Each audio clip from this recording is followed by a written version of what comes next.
I'm Ezelle from the upcoming. Lovely to speak to you today. Congratulations on your fantastic film, Blue Island.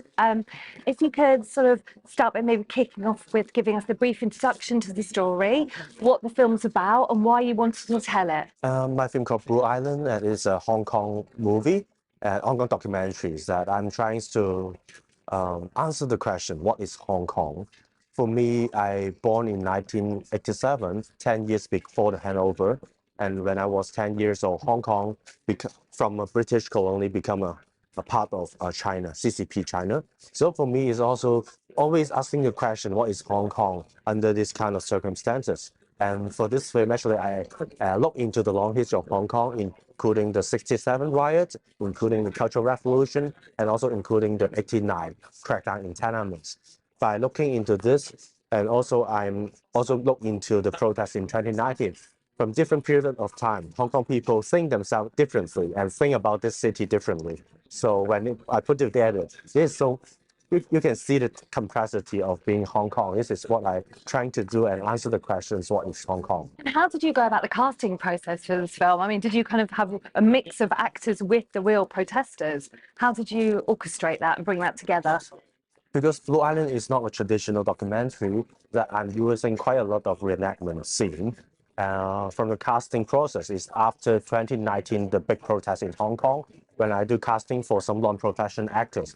Actually, they all have their own experience in the protest. Some of them actually facing trial, some of them are having a trauma after the protest, and some of them actually thinking about leaving Hong Kong. Actually, when they act in this film, that they're acting for the past history of Hong Kong, you can see the layer that actually in the 67 riot, you can face some unfair trial at that moment. But today, Hong Kong, the young people also facing unfair trial.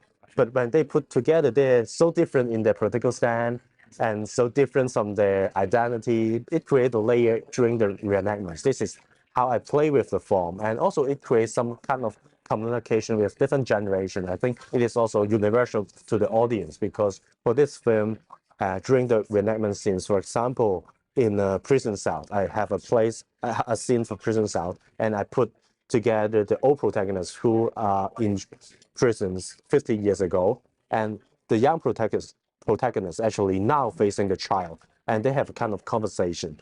So I think this is this film playing how it play with reenactment. And I think some of your other projects, like the Enquiries project, they talk about the political side of Hong Kong.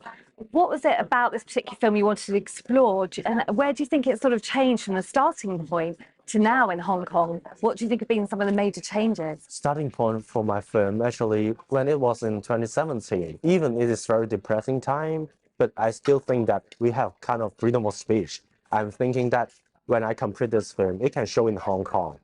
But this few years, really big change in Hong Kong. 2019, we have a very big protest, and 2020, there is a national security law enforced. And last year, the film censorship policy reform. So somehow, the films that they think that it will be violates the national security is not allowed to show in Hong Kong anymore. So for Blue Island, this film, even this is not very direct related to the protest, but it is related to the long history. But we believe this film is no longer possible to show in Hong Kong anymore. So this is how these 5 years change. And so I very cherish the opportunity to show in UK.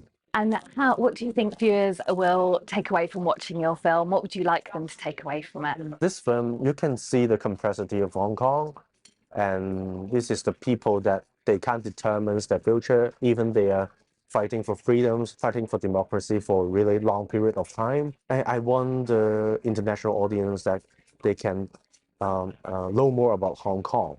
I know that the world actually is now in a chaos in the Ukraine and Iraq, but in Hong Kong, actually, many of my friends, they are activists and they're now in prison. They being silent. They can't say anything anymore. So I hope that through this film, we can know more about Hong Kong and know that there are some people that are fighting for freedom and they lost their freedom in Hong Kong. Well, thank you very much for speaking to us and enjoy your time at the British Film Thank you Festival. very much. Thank you very much. Thank you very much. Thank you. Bye. Thank you.